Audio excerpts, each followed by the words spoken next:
Bismillahirrahmanirrahim. Assalamualaikum warahmatullahi wabarakatuh. Alhamdulillahirabbil alamin. Segala puji bagi Allah yang dengannya kita masih dipertemukan dalam pembelajaran daring ini, sebab Allah Subhanahu wa taala telah memberikan nikmat kepada kita, khususnya nikmat kesehatan, dan yang paling besar dan berharga adalah nikmat iman. Sehingga dalam wadah nikmat iman ini kita dipertemukan dalam keluarga, saudara seiman. Sehingga sudah patutnya kita bersyukur kepada Allah Subhanahu wa taala dengan syukur yang sebenarnya, yakni dengan menjauhi segala larangannya dan menaati, menjalankan segala perintahnya.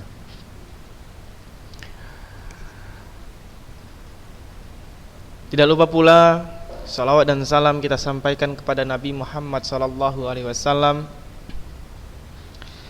keluarga beserta para sahabat. Karena perjuangan beliaulah kita saat ini bisa merasakan Islam yang damai, tentram, aman. Tentunya sebab di masa-masa permulaan Islam begitu sangat menyulitkan dan sangat menyakitkan. Berbeda halnya dengan saat ini. Wallahu a'lam.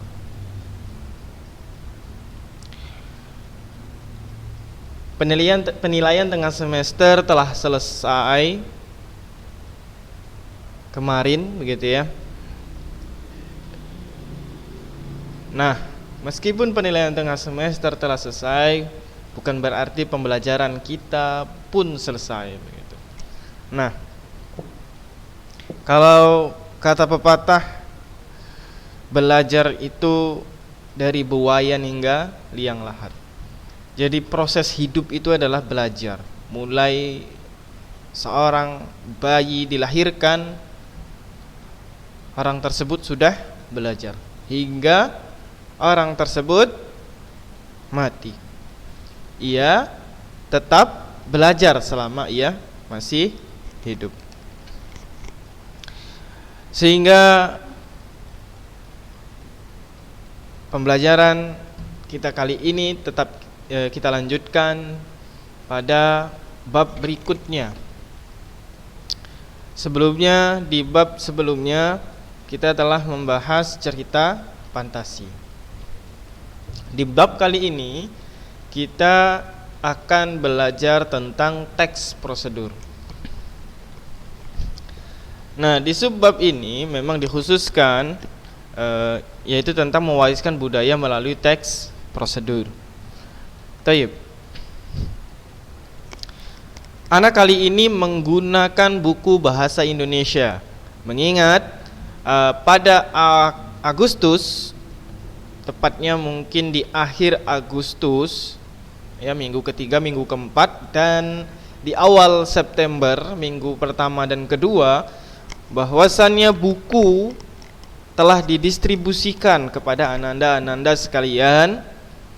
Sehingga pembelajaran kali ini akan menggunakan buku agar lebih efisien dan lebih tepat, lebih cocok, lebih mudah menyelaraskannya dengan buku-buku ananda.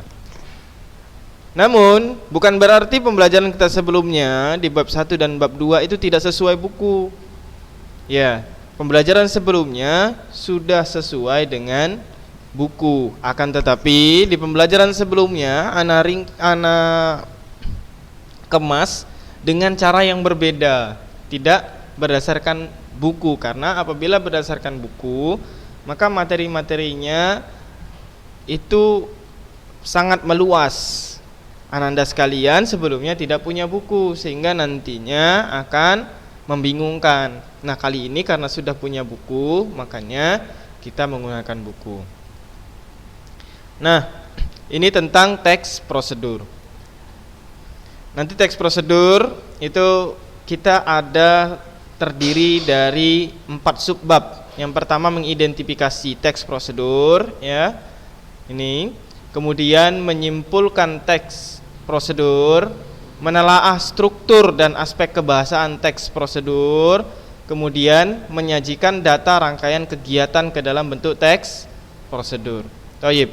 Jadi poin intinya sama, subbab-subbabnya sama seperti subbab-subbab sebelumnya. Yang pertama identifikasi, kemudian kita menyimpulkan, yang nantinya juga menuju ke struktur dan aspek kebahasaan dari teks prosedur, kemudian kita menulis teks prosedur. Thayyib. Ya, untuk bukunya itu ada di halaman 81. Nah, ada pengantar nih. Pengantarnya itu berkenaan dengan generasi Indonesia masih dapat membatik dan masak rendang. Jadi ini pertanyaan buat kita. Apakah kita generasi Indonesia yang sekarang, ya, atau 20 tahun lagi, 10 tahun lagi, 30 tahun lagi, 40 tahun lagi, 50 tahun lagi masih bisa membatik dan masih bisakah kita masak rendang begitu ya. Jadi batik ini kan sudah merupakan warisan budaya, rendang juga warisan masakan aneka masakan Nusantara gitu ya, yang merupakan ciri khasnya orang Indonesia.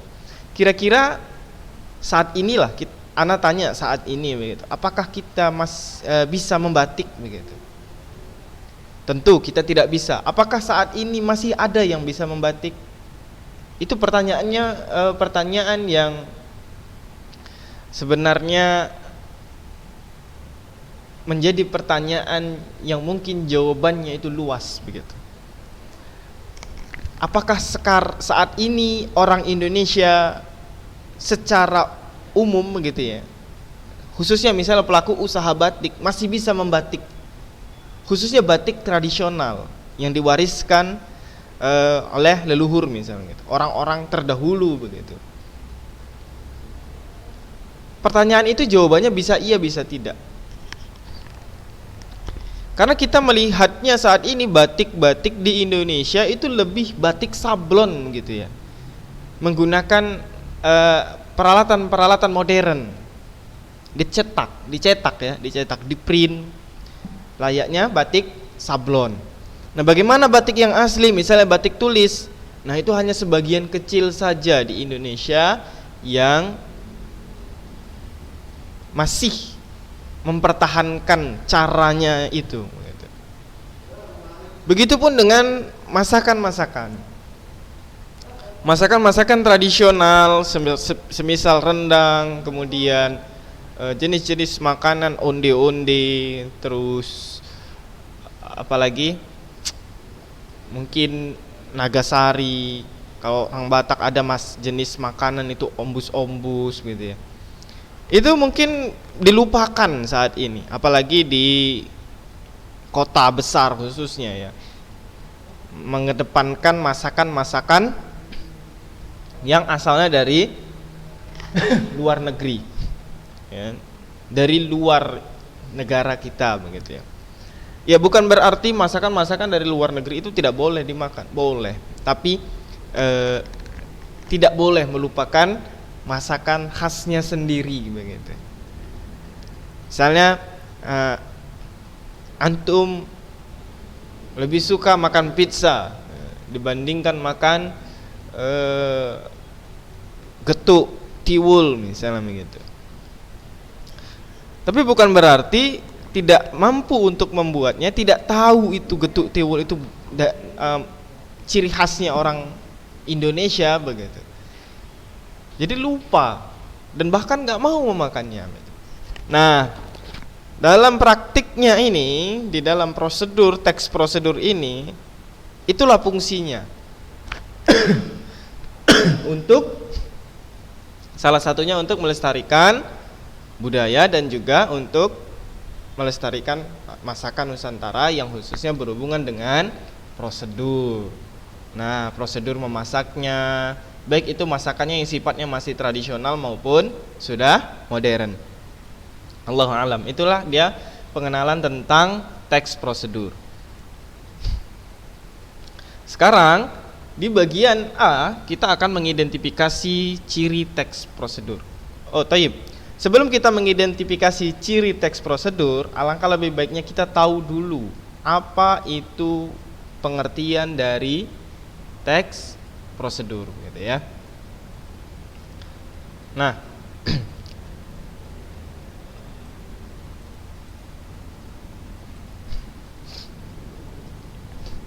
teks prosedur begitu ya.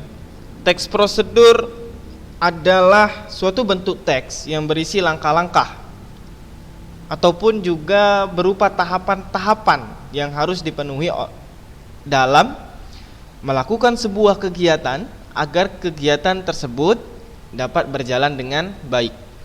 Jadi secara khususnya teks prosedur itu merupakan langkah-langkah atau tahapan-tahapan untuk melakukan sesuatu. Ya. Tahapan-tahapan atau langkah-langkah dalam melakukan sesuatu.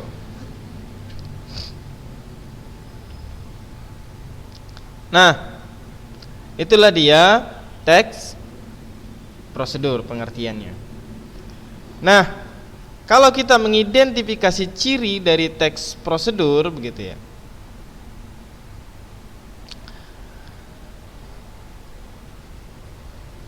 Teks prosedur memiliki ciri.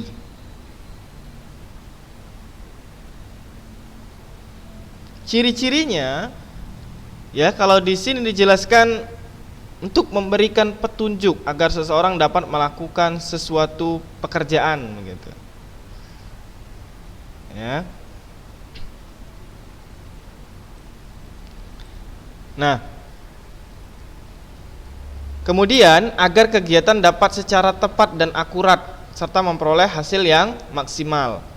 Ada beberapa jenis teksnya lagi. Jadi cirinya itu yang pertama memiliki panduan langkah-langkah yang harus dilakukan. Kemudian memuat aturan atau batasan dalam hal bahan, langkah-langkah untuk melakukan sebuah kegiatan. Nih, dari memberikan petunjuk agar seseorang dapat melakukan suatu pekerjaan secara cepat dan tepat khususnya. Kemudian memuat kegiatan yang harus dilakukan secara urut. Jika tidak, maka membuat tips dan trik. Jadi prosesnya apabila seseorang memberikan sebuah prosedur, maka harus urut begitu ya. Nah, itulah ciri dari teks prosedur. Yang pertama terdiri dari langkah-langkah ataupun tahapan-tahapan, kemudian membuat aturan dan batasan dalam hal alat ataupun bahan yang ada di dalam langkah-langkah untuk melakukan sebuah kegiatan. Yang selanjutnya, kegiatan harus dilakukan secara berurutan. Itulah dia ciri dari teks prosedur.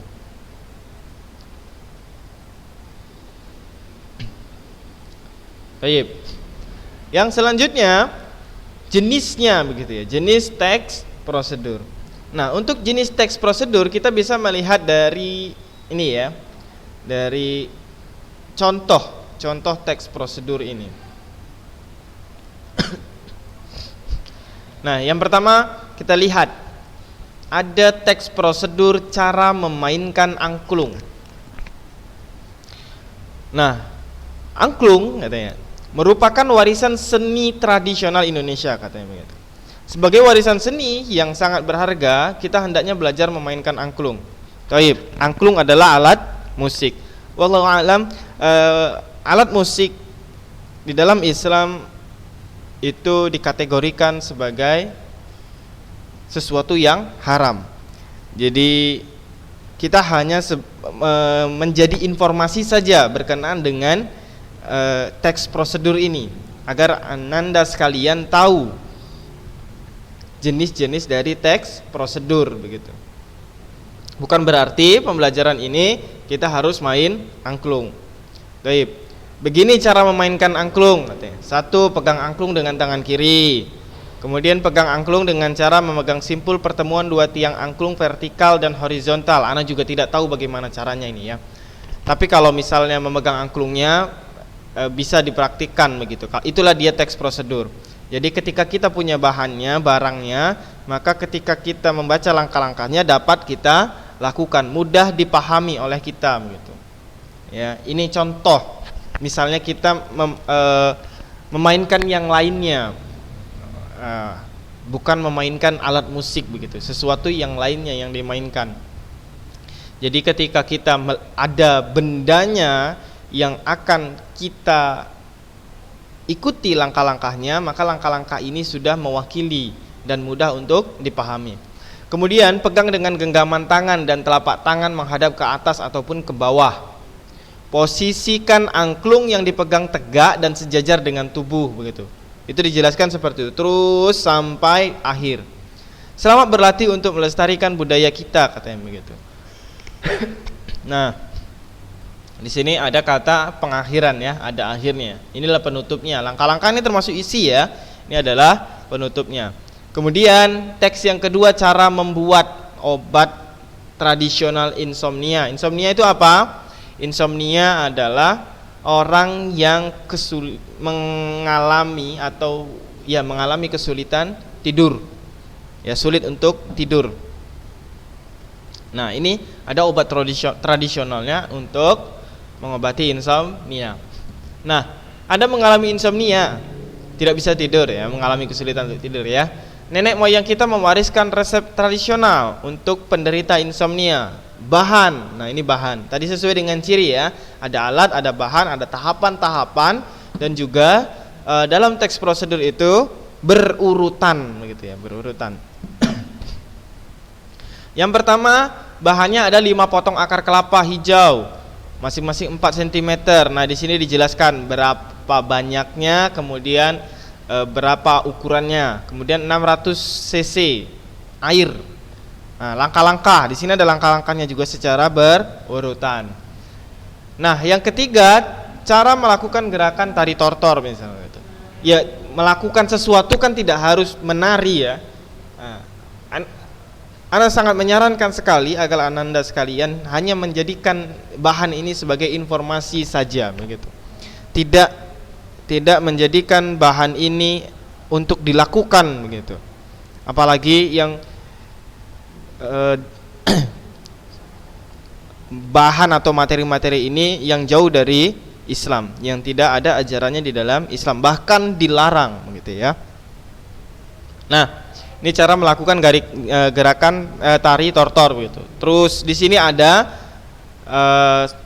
pembukanya yang isinya di dalamnya ada tujuannya atau yang melatar belakangi dari pembuatan teks prosedur tersebut. Kemudian ada langkah-langkahnya, kemudian ada penutupnya. Nah, Toib. Yang pertama tadi adalah cara memainkan angklung, yang kedua ada cara membuat obat tradisional, yang ketiga cara melakukan. Jadi ada 3 jenis ya. Kita lihat di sini kan ada 3 tadi, ada 3 jenis teks prosedur yang diungkapkan di dalam buku ini sebagai contoh begitu. Ini sudah sampai di halaman 85. Kita lanjut. Kita lanjutkan di bagian jenisnya. Ada jenisnya di sini. Jenisnya itu terletak di halaman 91. Nah, di halaman 91 ada 4 jenisnya begitu. Yang pertama yaitu jenis teks prosedur cara memainkan. Kemudian cara menggunakan. Kemudian ada cara membuat sesuatu dan cara melakukan. Nah, taib. Secara umum itu hanya ada 3 sebenarnya. Yaitu cara menggunakan ya secara umumnya, kemudian cara membuat dan cara melakukan secara umum. Karena cara memainkan ini dikategorikan bisa masuk ke dalam cara menggunakan dan juga cara melakukan. Nah, itu adalah jenis dari teks prosedur jenisnya. Cara memainkan seperti tadi, cara memainkan angklung itu tadi ya, cara menggunakan komputer, cara membuat obat tradisional seperti yang tadi. Kemudian cara melakukan bisa melakukan gerakan-gerakan tertentu misalnya gitu. Cara melakukan gerakan salto misalnya, kuda-kuda di dalam bela diri misalnya. Cara melakukan kuda-kuda. Ya, itu juga prosedur ya, itu cara melakukan. Enggak mungkin cara menggunakan atau membuat, karena menggunakan dan membuat tidak bisa menggunakan kuda-kuda, tidak. Membuat kuda-kuda tidak dibuat tapi dilakukan. Nah, thayyib. Ini adalah jenis dari teks prosedur. Jenis-jenis dari teks prosedur. Ya, kita sudah bahas tentang ciri, juga sudah bahas tentang jenis dari teks prosedur. Nah, jadi ketika kita sudah bahas ini semuanya, kira-kira apakah tujuan dari teks prosedur tersebut? Nah, ini di sini di halaman 88 ada tujuan dari teks prosedur. Bahkan cirinya juga sudah dijelaskan di sini. Yang pertama, tujuan teks prosedur menjelaskan kegiatan yang harus dilakukan ya, agar pembaca atau pemirsa dapat secara tepat dan akurat mengikuti sebuah proses membuat sesuatu, melakukan suatu pekerjaan atau menggunakan suatu alat. Ya. Jadi teks prosedur itu fungsinya itu ya, agar seseorang berdasarkan penjelasan yang ada di dalam teks prosedur, seseorang tersebut dapat mengikuti prosesnya untuk melakukan, membuat, memainkan atau menggunakan begitu. Misalnya cara membuat rendang daging. Nah, di situ ada prosedurnya ya kan? Ada alat dan bahannya. Alatnya apa yang digunakan? Bahannya tentunya daging misalnya begitu. Nah, itulah tujuan dari teks prosedur secara umumnya agar kita bisa mengikuti prosedur yang diberikan. Jadi hasilnya tadi sesuai dengan yang diharapkan. Itu adalah tujuan dari teks prosedur. Thayyib. Nah, ini cirinya yang tadi sudah Ana jelaskan, yaitu panduan langkah-langkah yang harus dilakukan, kemudian aturan atau batasan dalam hal, bahan kegiatan dalam melakukan kegiatan, kemudian isi kegiatan yang dilakukan harus secara berurutan. Ya, jadi sesuai ya, berdasarkan ciri-cirinya harus sesuai, ada panduan langkah-langkah, kemudian memiliki batasan-batasan tertentu dan juga harus dilakukan secara urut. Nah, panduan atau langkah-langkah yang harus dilakukan ini, itu setiap prosedur punya langkah-langkah dan juga panduan. Kemudian batasan, aturan dalam kegiatan juga setiap prosedur punya itu. Misalnya tadi ketika membuat minuman tradisional untuk obat tradisional untuk menyembuhkan insomnia begitu. Di situ ada batasan 5 potong jahe, kan dibatasi 5 potong jahe dengan panjang 4 cm begitu ya. Nah, itu kan dibatasi jahenya hanya 5 potong dengan yang panjangnya 4 cm. Nggak boleh lebih, kalau lebih mungkin bisa jadi rasanya berubah atau mungkin khasiatnya pun berbeda. Nah, jadi ada aturan dan batasan. Itu yang dimaksud dengan aturan dan batasannya tadi. Kemudian isi kegiatan dilakukan secara urut. Ya, tentu urut harusnya ya. Membuatnya itu tadi harus urut. Tidak mungkin tidak boleh begitu. Tidak mungkin dan tidak boleh ketika membuat sebuah prosedur tetapi urutannya tidak jelas begitu. Nanti tidak memberikan informasi dan tidak memberikan penjelasan yang tepat agar seseorang yang membaca tadi bisa melakukannya secara akurat, malah membuat pembaca kebingungan gitu. Jadi tidak sesuai dengan ciri dari teks prosedur dan tujuan dari teks prosedur. Baik. Nah, ini ada secara umum ya, secara umum kaidah-kaidah atau ciri-ciri kebahasaan yang digunakannya. Yang pertama itu kalimat perintah pada teks prosedur. Kemudian selain kalimat perintah juga saran. Kalimat perintah diberikan saran, larangan agar diperoleh hasil maksimal menggunakan atau membuat. Kemudian menggunakan kata dengan ukuran, ya, setengah kilo daging begitu. Jadi menggunakan ukuran tertentu.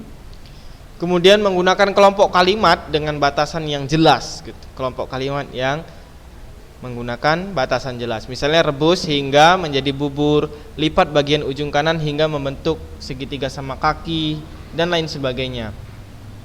Ini adalah ciri kebahasaannya. Nah, namun ciri kebahasaan akan kita bahas di minggu-minggu berikutnya. Baik. Nah, selanjutnya setelah kita berbicara tentang tujuan, ciri, pengertian, kemudian berkenaan dengan identifikasi dari teks prosedur, jenis-jenisnya juga kita sudah bahas. Maka selanjutnya ada fungsinya, ya. Jadi teks prosedur itu berfungsi untuk menjelaskan langkah-langkah. Jadi hampir sama dengan tujuan, tapi fungsi itu sedikit lebih berbeda. Jadi fungsi dari teks prosedur yaitu menjelaskan langkah-langkah apa saja yang harus kita lakukan dalam melakukan sesuatu kegiatan atau pekerjaan agar pekerjaan atau kegiatan itu dapat terlaksana dengan baik, begitu ya. Agar bisa dilaksanakan dengan baik, tepat, akurat, begitu ya. Itu dari fungsi dari teks prosedur. Nah ini ciri bahasa. Berikutnya nantinya di subbab berikutnya kita akan membahas tentang menyimpulkan teks yang berujung pada struktur dari teks prosedur. Nah, struktur teks prosedur itu meliputi 4 bagian, ya. 4 bagian. Ada yang strukturnya itu dibagi menjadi 3 bagian, ada yang membuat struktur teks itu terbagi menjadi 4 bagian, tergantung dari prosedurnya itu apa. Kalau dia cara membuat, rata-rata dia 4 bagiannya. Kalau dia misalnya hanya melakukan, maka dia terdiri dari 3 bagian. Yang pertama ada tujuan. Tujuan berarti yang menjelaskan tujuan dari prosedur itu dibuat. Kemudian alat dan bahan. Nah, kalau misalnya membuat masakan pasti ada alat dan bahannya, ya. Tapi kalau mematikan komputer, alat dan bahannya ada tidak? Tidak perlu dibuat. Karena alat dan bahannya sudah jelas, komputer gitu.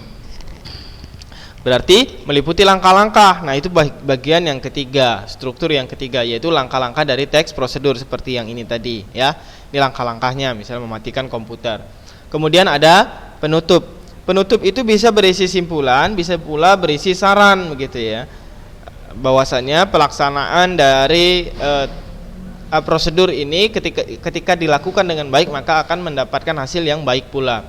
Atau di sini dijelaskan penutupnya, selamat mematikan komputer secara benar, begitu. Selamat mematikan komputer secara benar. Itu ditutup dengan seperti itu. Taib. Nah, anak-anak sekalian, sebab pembahasan kita itulah pembahasan kita hari ini berkenaan dengan teks prosedur, khususnya pengenalan, ya, mengenal teks prosedur. Seperti apa teks prosedur itu? Ya, teks prosedur itu kalau Anda simpulkan merupakan teks yang berisi langkah-langkah atau tahapan-tahapan untuk melakukan, memainkan, membuat dan menggunakan sesuatu, begitu ya. Ada 4 bagian di dalam teks prosedur. Nah, teks prosedur itu punya tujuan agar seseorang dapat dengan jelas, begitu ya, pembaca atau pemirsa itu tadi dapat dengan jelas melakukan, membuat, memainkan, kemudian menggunakan sesuatu itu secara tepat dan akurat, begitu ya. Itulah dia tujuan dari teks prosedur. Nah, untuk itu agar anak-anak sekalian dapat memahaminya kembali dengan mudah, maka Ana harapkan videonya ditonton yang pertama, yang kedua dibaca-baca kembali di buku tersebut, sehingga di pembelajaran berikutnya, di subbab berikutnya, Anda sekalian dapat memahaminya dengan baik dan mudah begitu untuk memahami subbab-subbab berikutnya. Mudah-mudahan pembelajaran hari ini mendatangkan manfaat yang baik. Ana akhiri dengan Assalamualaikum warahmatullahi wabarakatuh.